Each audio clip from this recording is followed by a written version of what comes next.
পাতে দেওয়ার মতন নয় আরসিবির বোলিং। সিরাজকে তুলোধনা করে বোমা ফাটালেন ফাফ ডুপ্লেসিস। প্রায় হাফ ডজন ম্যাচ খেলা হয়ে গিয়েছে, এর মধ্যে হারতে হয়েছে 5টি ম্যাচে।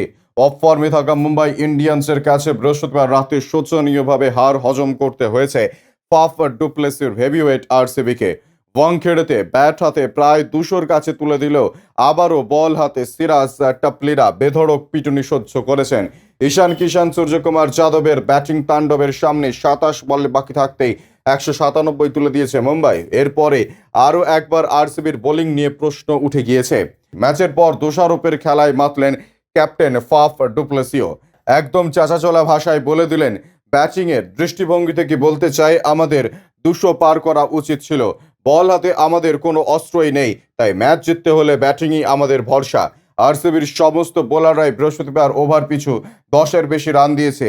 রিস টাপলি 3 ওভারে 34, মোহাম্মদ সিরাজ 3 ওভারে 37, আকাশদীপ 3.3 ওভারে 55, গ্লেন ম্যাক্সওয়েল 1 ওভারে 17, বৈশাখ বিজয় কুমার 3 ওভারে 32, উইল জ্যাক্স 2 ওভারে 24।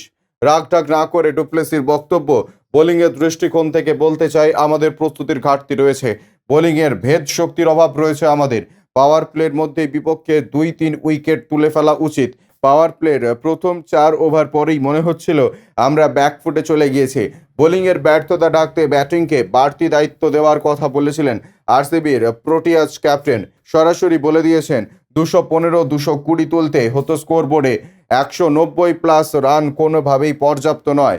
শিশির পড়তে শুরু করলে পরিস্থিতি আরও চ্যালেঞ্জের হয়ে দাঁড়ায়। ব্যুরো রিপোর্ট, ইউসি নিউজ।